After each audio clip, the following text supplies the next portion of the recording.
George Bush doesn't care about black people. Please call. This is how I feel Crunchyroll feels towards anime. Crunchyroll hates anime. Crunchyroll hates Japan. Why else would they hire activist-minded types to judge anime for awards, who openly express or work for companies that share their disdain for the medium? For instance, Elijah Gonzalez is an associate editor at the AV Club, a Rotten Tomatoes approved critic, and has a master's degree in journalism, which in other words means qualified in ruining what other people enjoy, the true fans. Proven by this article he wrote commenting on Shiba Yugi, a great anime from last season. Beyond this commentary on economic exploitation, a clear activist term, this series gets in more subtle digs as well, doubling as a sharp meta commentary on anime's general obsession with fan service, which is a typical trigger and indicator for a Taurus or the politically correct types. The feminine physique is like the antichrist to these folks. This works as a general commentary on how women are objectified and turned against each other in reality TV. Right, because, men have never participated in reality TV at all. They're gonna put me in rehab for 30 days, all right?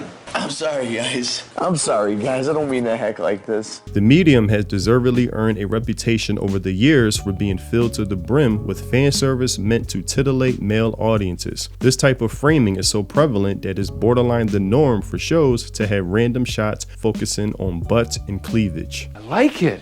That's genius. Contrived scenarios where a guy accidentally falls on top of a woman or walks in on her changing. These moments can be found in everything from more explicitly romantic material to action series meant for teen boys. Almost no genre is safe. It's crazy how the disdain is heard loud and clear for the medium. They speak of fan service like it's a plague upon anime, which is very ironic coming from them. And then they cite Fire Force as another example. The author of the source material, meaning Fire Force, included a controversial character, Tamaki. Her special power, Lucky Lecher lore, makes it so that she ends up in contrived and sexually suggestive situations. Hell yes.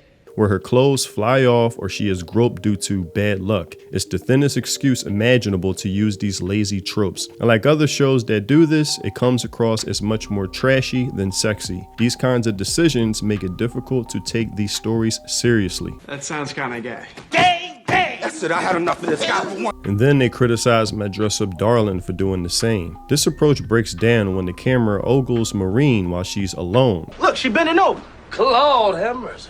The Lord is my shepherd. He know what I want. Something that happens a lot in the first season, making it feel like these moments aren't geared towards her love interest, but the audience. Yeah, that's why it's called fan service. Dumbass. The issue isn't that shows like this have sexually suggestive material at all, but that it's framed from the perspective of a peeping Tom, and that it objectifies teenage girls, making it clear that the only point of these scenes is to appease a specific kind of audience. Ah yes, because in typical journalist/activist fashion, they must act like the buzzkill in the room, trying to intellectualize fan service. While anime certainly isn't the only medium plagued by leering cameras, this presentation is probably so common because many of these series are clinically aimed at a particular group, socially inadequate otaku, or just those who love anime titties. Hell yes.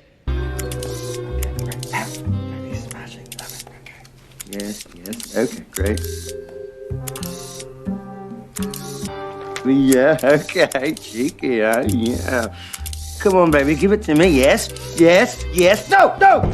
Though they're far from the only anime watchers, these lonely dudes, wow, the hatred is really clear with these types, are still seen as the default, spenders by many of the production committees that greenlight these shows, leading to more adaptations tailored towards this demographic. And there it is, the hatred, disdain, condescending tone on full display. This is the type of person that Crunchyroll hires, people who actually hate anime and the fans that love it. Tamura is the managing editor of GameSpot. And what type of articles do GameSpot contribute to the conversation around anime? Well, for instance, as many already have pointed out, they accuse Konosuba of being transphobic. Transphobic jokes go against the overall message of acceptance, cranking the traditional depiction of trans and cross-dressing characters in anime as the foundation for its antagonist, a trap. It's a trap! that tricks men into falling in love with them because they're too gross to love, and then trying to play that betrayal off as a joke.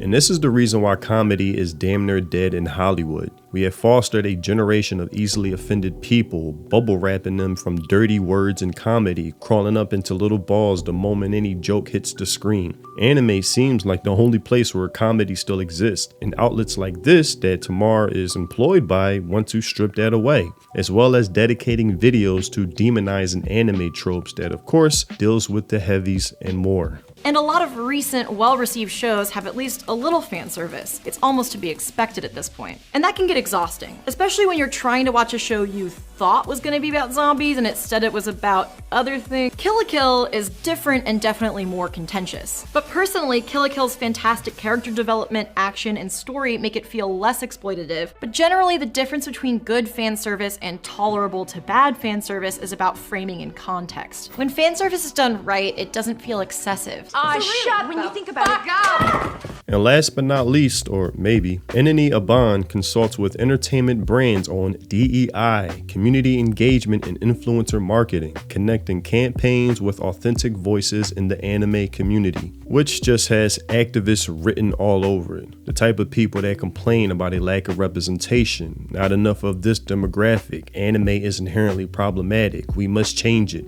These people are the true plague upon anime. As I always say, activists don't create, they only infiltrate. Hijack what you love to push what you hate. And Crunchyroll isn't looking to serve the fans, but only the agenda that these people are a part of. They appoint people who hate anime and look down to it and its viewers. They're snakes in the grass, corrupting the industry from the inside. But even the Japanese are slowly becoming aware of this corruption. A new fact has come to light. The reason there's so much illegal viewing overseas is because of the shitty censorship by streaming companies, since officially all you can watch is dumbed down garbage, so you have no choice but to turn to illegal viewing. So it's not like they're stealing because they wanted to steal. Eye-opening stuff. Crunchyroll is just a disgrace of a platform. It's almost routine now that their service gets hacked, putting users' data at risk, stealing fan mail from voice actors and passing it around to their staff members. A list of things where I could keep going and have mentioned in previous videos. People who still see them as a legitimate source to judge award shows are just lost. Not only because award shows are now a joke and lost credibility, period, but look at the people they deem qualified to judge. They're just activists, parasites, and leeches, the complete absence of enjoyment and fun, which is why I don't take them seriously, and I will hope more people will come around to that. But that's all I have for this video. Tell me what you think in the comment section below. As I said before, it may be wishful thinking, but if Japanese studios had their own streaming platform, cutting out the corrupt middlemen like Crunchyroll, I would pay top dollar for that ASAP. And with more awareness on this issue spreading in Japan, hopefully that thought could be realized and these parasites that leech off the popularity of anime would be kicked aside to the gutter where they belong. Get the fuck out! Also, if you want to support me and the content I create, consider joining my channel and becoming a member. It's much appreciated. Thanks for watching, and I'll see you in the next video. Free think. Peace.